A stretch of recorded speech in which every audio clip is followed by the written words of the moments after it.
"This house is ours now, old woman," my son whispered, his voice a chilling mixture of pity and contempt, as he gently but firmly guided me into the back of a waiting taxi. "It's time for you to go."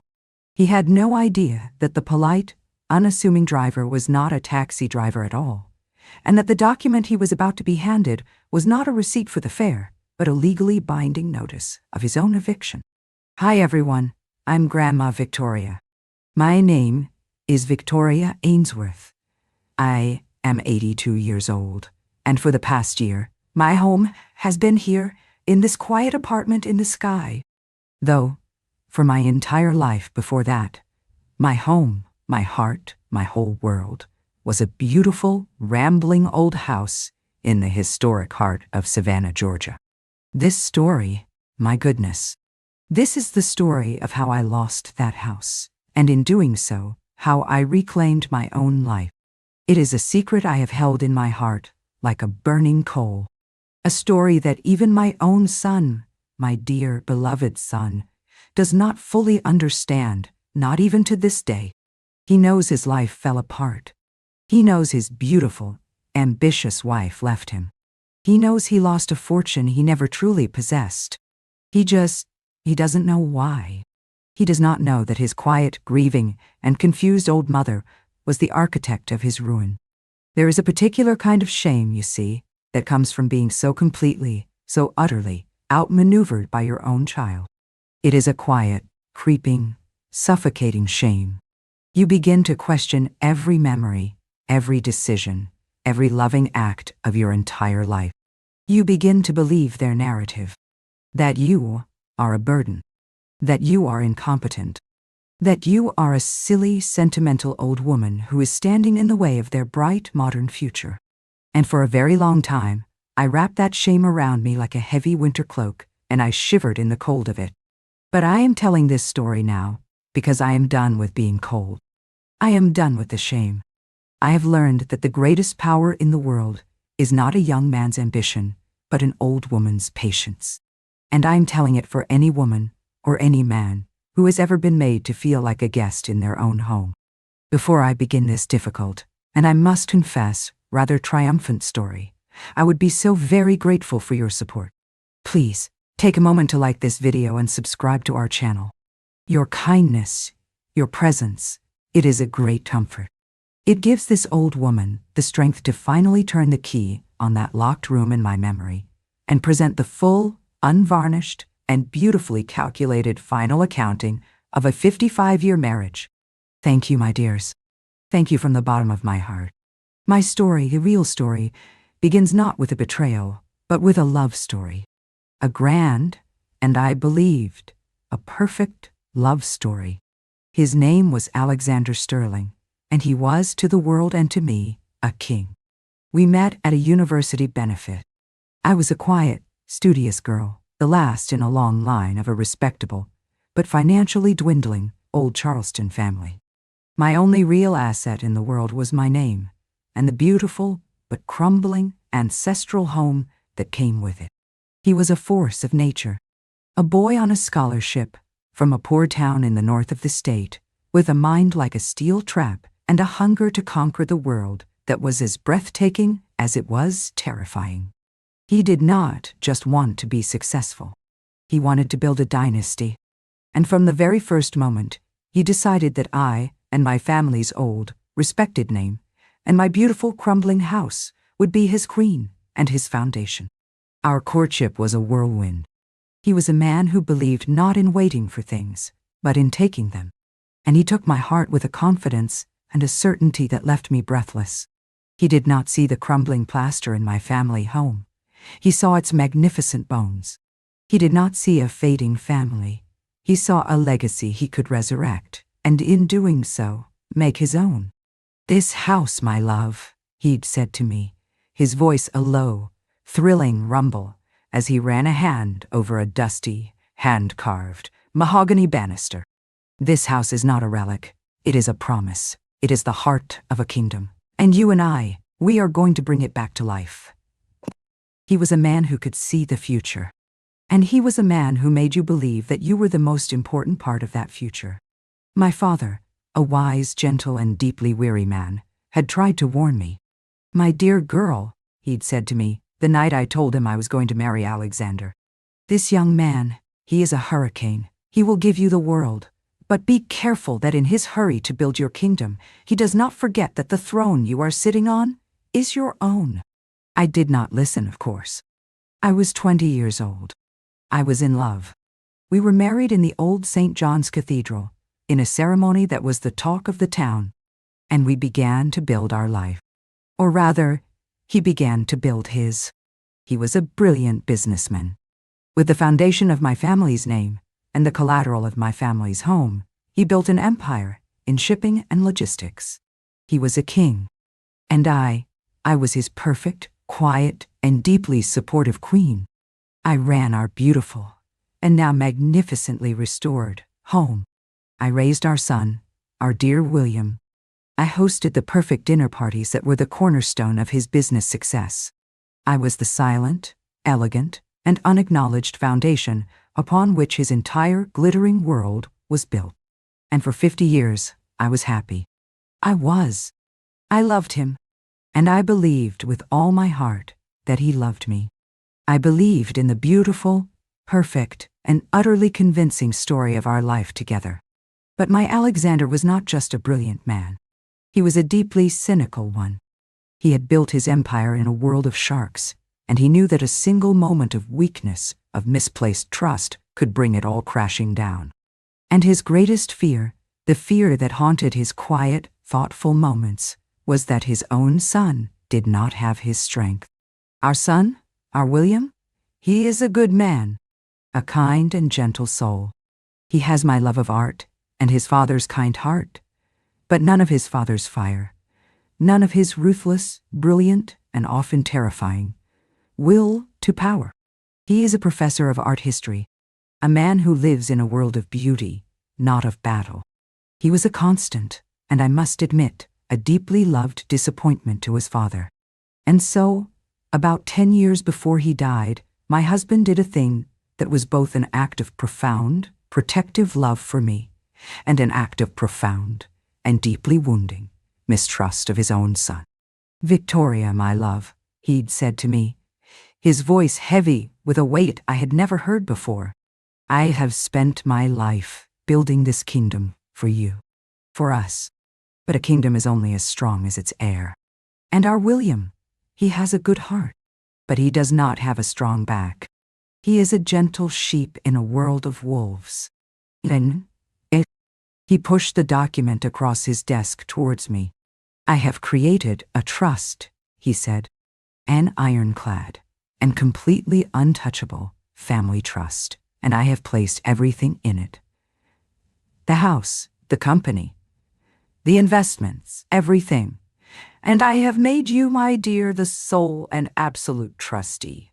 Upon my death, you and you alone will have complete and total control over every single, solitary asset of this family." I had been shocked. "But what about William?" I'd whispered. "William will be taken care of course," he'd said. "He will have a generous allowance. He will want for nothing. But he will not have control. The control, my love, must be yours. Because you are the only person on this earth I have ever truly and completely trusted." Newity. And then he had introduced me to the other part of his plan. A young man. A brilliant, quiet, and deeply loyal young lawyer who had just joined his firm. The son of his oldest friend. His name was Mr. Gable. "He will be our estate manager," Alexander had said. "But his loyalty is not to the estate. His loyalty is to the trustee. His loyalty is to you. He will be your sword and your shield, my love. He will be the one to carry out your wishes, no matter what they may be. He understands, and he has given me his word." I had argued. I had wept. It was a terrible, cruel, and unnecessary thing to do to our own son. But my husband was a man who, once his mind was made up, was an immovable force of nature. The documents were signed. The trust was created. The secret was kept. I had just, without my knowledge, been handed the keys to my own salvation, and the weapon that I would, one day, be forced to use, not against a world of wolves, but against my own beloved and deeply, deeply disappointing son. After my Alexander passed away 5 years ago, the house, our beautiful, vibrant kingdom, became a quiet, lonely museum. The silence was a physical presence, a constant, heavy reminder of the great, booming life that had once filled its rooms.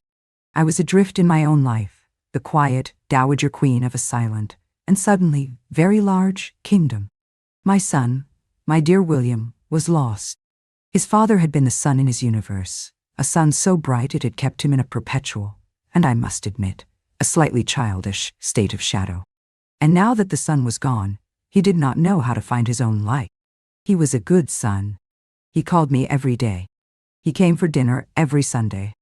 But he was a man adrift, a man without a purpose. He had his art history, of course, his books, but he had no power. His father, in his final, great and terrible act of love, had made sure of that. The trust I controlled provided him with a comfortable life, but it had also, I began to see, stolen his ambition, his drive, his very manhood. He was a 45-year-old boy, living on an allowance from his mother. And then, about a year after his father's death, he brought Amelia home. And she was, I must admit, a masterpiece. She was an art consultant, a profession that was so perfectly, so brilliantly chosen to disarm me and to enchant my son. She was not a bubbly, empty-headed girl. She was a woman of substance. She was intelligent. She was cultured, and she spoke the language of our world, the language of art, of history, of quiet old money, with a fluency that was breathtaking. She walked into my drawing room, and she did not just admire the paintings. She understood them. She could speak for an hour about the brushstrokes of a minor 18th century portrait, about the symbolism of the flowers in a Dutch still life. She was brilliant. And my son, my dear, gentle William, who had spent his entire life in the shadow of a great, powerful, and often intimidating man, was utterly, completely, and hopelessly in love. He saw in her not just a beautiful woman, but an intellectual partner, an equal. He saw in her the strength, the confidence, the worldly sophistication that he had always lacked. She was not just his lover, she was his savior. And she was magnificent with me. She was not a flatterer. Her charm was in her deep and seemingly sincere respect. She did not praise my home, she revered it. She treated me not as an old woman, but as the keeper of a sacred trust, a living link to the beautiful, historic world she so admired. "Oh, Victoria," she would say, her voice a low, cultured murmur, as she ran a hand over a priceless antique sideboard. "To be a steward of such history, such beauty, it is the greatest responsibility in the world. You are so very lucky." She was so clever. She was so perfect. She understood, with an almost preternatural intuition, that the way to my heart, the way to my trust, was not to admire my wealth, but to admire my legacy. And I, a lonely old woman, in a quiet, empty house, I fell for it. Completely. I thought my son had finally found a woman who was his equal, a woman who could be his partner, his strength. I thought, with a profound and grateful sense of relief, that the future of my family, the future of my husband's legacy, was finally and beautifully secure. They were married 6 months later, in a quiet, elegant ceremony in my garden. And Amelia, my brilliant, beautiful, and deeply respectful daughter-in-law, began her quiet, patient, and utterly ruthless siege. Her first objective was not the house or the money. It was my son. She began a slow, methodical, and masterful campaign to remake him in her own, more ambitious image. She was his Pygmalion. She saw the raw material of a good name and a good heart, and she began to sculpt him into the kind of man she believed she deserved. The kind of man her friends, her wealthy, powerful, and deeply judgmental friends from the city, would respect. She encouraged him to leave his stuffy university job. "You are an Ainsworth, my love," she would say to him, her voice a melody of pure, ambitious love. "You are not meant to be a simple teacher. You are meant to be a collector, a connoisseur, a man of the world." So he left his job, and she helped him start his own private art consultancy, a vanity project, funded, of course, by the generous allowance from my trust. Her second objective was me. She did not attack me. She smothered me. She smothered me with a loving, gentle, and utterly suffocating concern. She started with my health. "Victoria, my love," she would say, her beautiful face a mask of deep, loving worry. "You seem a little tired today, a little frail. This big old house, it is too much for you. You should not have to worry about a thing." She hired a new housekeeper, a new gardener, a new cook, all under the guise of helping me. But they were not my employees. They were hers. They reported to her. I was slowly, gently, and with the most exquisite, smiling politeness, being turned into a guest in my own home. And then she began to lay the groundwork for her endgame. She began to talk about my mind. It was done with a masterful and a deeply cruel subtlety.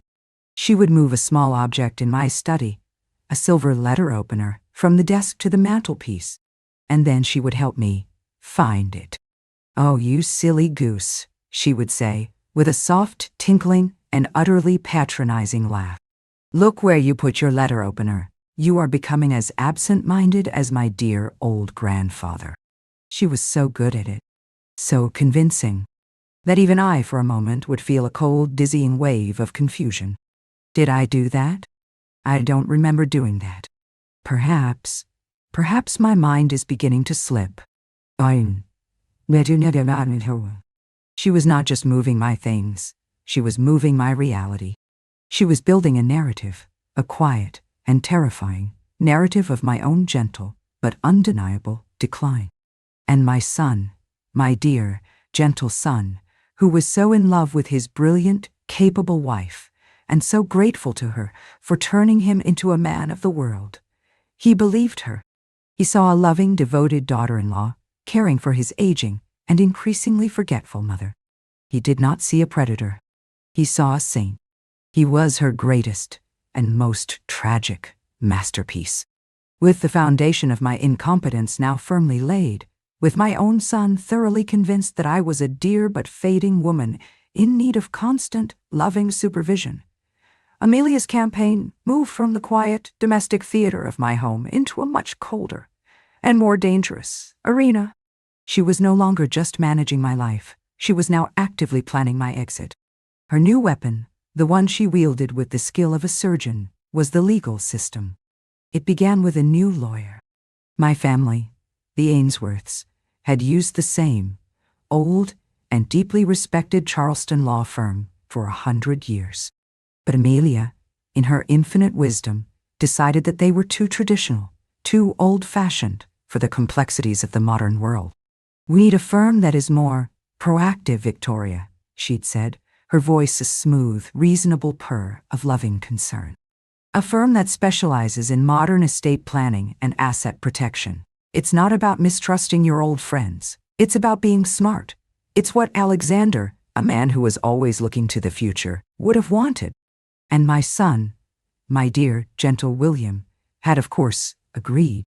He was so proud of his wife's sharp, modern mind. He saw her not as a predator, but as a protector. So I was introduced to a new lawyer, a man named Mr. Davies. He was young, he was slick, and he had the cold, dead eyes of a shark. And he did not work for me. He worked for her. The next step, of course, was a full and complete medical assessment. Amelia, with her deep and feigned concern for my failing memory, insisted upon it. "We need a baseline, Victoria," she'd said, her beautiful face a mask of profound, loving anxiety. "We need to know what we're dealing with, so we can give you the best possible care. It is the only responsible thing to do." The months that followed were a quiet, waking nightmare of doctors and specialists and a battery of humiliating cognitive tests. I was asked to draw clocks. I was asked to remember lists of words. I was asked to name the current president, over and over again.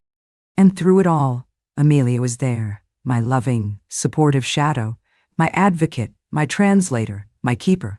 She would speak to the doctors in a low, concerned, and clinical murmur, her voice full of a nurse's quiet authority, presenting them with her little, leather-bound journal of my every lapse, my every moment of confusion.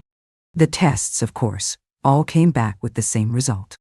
I was an 81-year-old woman, with a mind as sharp as a tack. I was not just competent. I was, for my age, in exceptional cognitive health. But for every normal test result, Amelia and her new slick lawyer had a counter-narrative. It's the good days and the bad days, they would say. Her moments of lucidity are just that, moments. They are becoming fewer and farther between. The underlying decline is, according to our own observations, undeniable.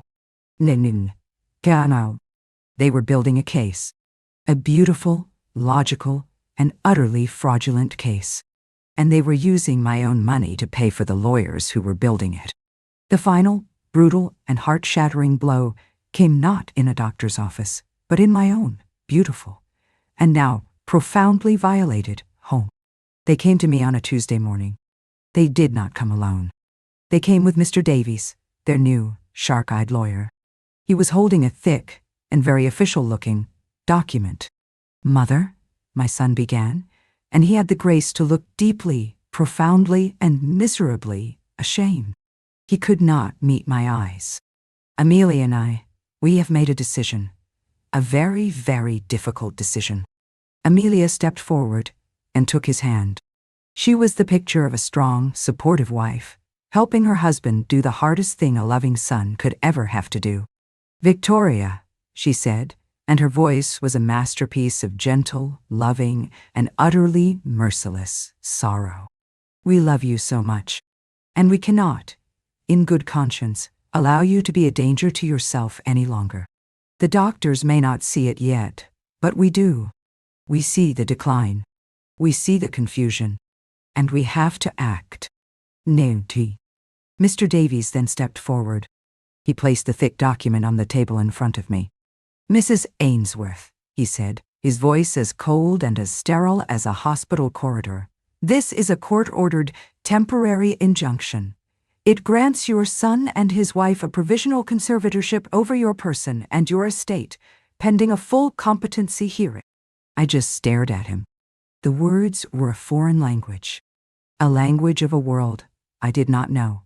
A world I had never imagined I would have to enter. "And what," I said, and my voice was a dead, empty thing, "does that mean?" It was Amelia who answered. Her voice was a soft, gentle, and utterly triumphant whisper. "It means we are going to take care of you now, Victoria," she said. "Properly, we have found the most beautiful place for you, a private, residential care facility. It's called the Oaks. It's the best. You will be safe there, and you will be cared for." She was not just putting me in a home. She was having me committed. She was using the full, brutal force of the law to have me declared a non-person, an incompetent, a child to be managed and cared for by her new, loving, and legally appointed guardians. I looked at my son, my William, the little boy I had raised in this very house. "You are doing this, William," I whispered. "You are doing this to your own mother?" He finally looked at me, and his eyes, his beautiful, kind, and utterly weak eyes, were swimming with tears. "It's for the best, Mother," he mumbled, the familiar, pathetic refrain of a man who has sold his own soul and is trying to convince himself he got a good price for it. "We love you." And then his wife, my beautiful, brilliant, and breathtakingly cruel daughter-in-law, delivered the final, killing blow. The one that would, in the end, be her own undoing. She stepped forward, and she gently, as if I were a child, took the book from my hands. And then she helped me to my feet. "There is a car waiting for you, Victoria," she said, her voice a low, sweet, and utterly venomous purr. "Your things have already been packed and sent ahead. It's time to go." And then she said the words, The 6 simple and utterly monstrous words that would echo in my heart for the rest of my life. This house is ours now, old woman. Yours now. The words just hung in the air. A quiet, gentle, and utterly brutal declaration of ownership. The war was over. She had won. She and my son walked me to the front door of my own home. My home. The home my great-grandfather had built. The home where I had been born. The home where I had raised my own son. And they opened the door. A black taxi was waiting at the curb. A polite, unassuming man was holding the back door open for me. My son leaned in and kissed my cheek. His tears were wet on my skin. "I love you, Mom," he whispered. And then, his wife, my new legal guardian, she gently, but with a firm and final pressure, guided me into the back of the waiting taxi. She closed the door, and as she did so, she gave a small, almost imperceptible nod to the driver. A signal. She thought she was looking at my defeat, at my final, quiet, and beautifully executed exit. She had no idea she was looking at a declaration of war. She had no idea that the driver was not a driver, and that the game, the real game, had just, finally, and with a breathtaking, glorious, and terrible certainty, begun. The moment the heavy car door closed, the world outside, the world where I was a frail, confused, and homeless old woman, it all just disappeared. Inside that quiet, leather-scented car, I was no longer a victim. I was a queen, in her mobile war room, on her way to the final, and most important, battle of her life. Mr. Gable, my dear, loyal Mr. Gable, my husband's sword and shield. He looked at me in the mirror. "Are you all right, Mrs. Sterling?" he asked, his voice a low, gentle rumble. "I am perfectly fine, Thomas," I said, and my voice was no longer the weak, trembling whisper of a defeated woman. It was calm. It was clear. And it was cold. "In fact, I believe I am better than I have been in a very long time. Please, proceed with the first phase." "Yes, ma'am," he said, with a small, almost imperceptible, and deeply satisfied smile. I watched them in the side mirror. My son, my poor, broken, and beautiful boy, and his brilliant, monstrous wife. They looked so proud, so victorious. They thought they were watching their problem being driven away. They had no idea they had just been served with their own death warrant. The envelope Mr. Gable handed my son did not contain a receipt for the taxi fare. It contained a formal, and legally binding, notice of eviction. The document was a thing of beautiful, legal simplicity. It stated that as the sole and absolute trustee of the Ainsworth Family Heritage Trust, the legal entity that owned the property at 18 Broad Street, I, Victoria Ainsworth Sterling, was hereby giving them, the current, unlicensed occupants, 30 days to vacate the premises. It was the first move in a war that they did not even know had been declared. The second move was already in motion. As they stood on that sidewalk, their world crumbling around them, my dear Mr. Gable was on the phone to the bank. And he was speaking not as a taxi driver, but as my estate manager, a man with full legal power of attorney over the Ainsworth Trust.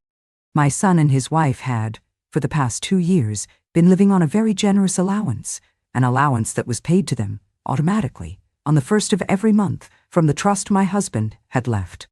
The trust that I, and I alone, controlled. Mr. Gable's instructions to the bank were very simple. He was to cancel the allowance, permanently, and he was to freeze every single, solitary account associated with my son's name. The well, the one they had been so confidently, so arrogantly, drinking from for their entire married life, was now, and forever, dry.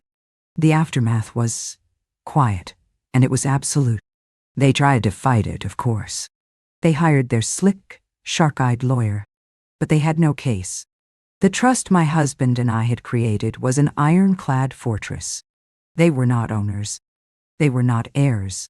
They were tenants, and their lease had expired. They lost everything. The house, of course. But more than that, they lost the money. the endless, effortless river of money that had funded their beautiful, perfect, and completely fraudulent life. My son, a man who had never had to work a real day in his life, was, for the first time, a man with no income. His wife, my brilliant, ambitious daughter-in-law, did not stay. Of course she didn't. A deposed king with no kingdom and no cash flow was of no use to her. Her ambition was a fire that required constant and very expensive fuel. And my son was an empty gas tank. She left him within a month. And my son, my William, he's a broken man. He is a boy who was, in the end, betrayed not just by his wife, but by his own lifelong and deeply ingrained weakness. He writes to me sometimes, long, rambling, heartbroken letters from a small, rented apartment in a city I have never heard of. He asks for my forgiveness. He asks for help. I have not yet found it in my heart to answer. I learned the hardest lesson a mother can learn, that sometimes the child you raised is gone forever, replaced by a stranger you do not know, and to whom you owe nothing. And that sometimes the most loving thing a parent can do is to let their child, their grown, adult child, finally, and for the first time, face the consequences of their own choices. My husband, my brilliant, complicated Alexander, he was a man who believed in fortresses. He built a fortress of wealth to protect us from the world. And then he built a fortress of secrets to protect me from his own son. He was a king who was, in the end, a prisoner of his own terrible and brilliant design. He thought he was leaving me a kingdom to manage. He did not realize that he was leaving me a weapon, a quiet, legal, and absolutely devastating weapon, and that I, his quiet, gentle, and deeply underestimated queen, would have the strength and the will to use it. So, if you are out there and you feel that your home is being threatened, that your life is being taken from you, remember this old woman. Remember that a home is not just a collection of walls. It is a foundation. And if that foundation is strong, if it is built with love and with wisdom and with a quiet and unshakable knowledge of the truth, it can withstand any storm. Thank you for letting me share this very strategic story with you. It is a good reminder, I think, that it is never too late to change the locks on your own life. If you have found strength in this tale, please take a moment to like this video, subscribe to our channel, and press that little notification bell so you don't miss what comes next. And in the comments below, I would love for you to share a story about a time when a quiet and well-laid plan saved the day. Love you all. This is Grandma Victoria, and I'll see you in the next story.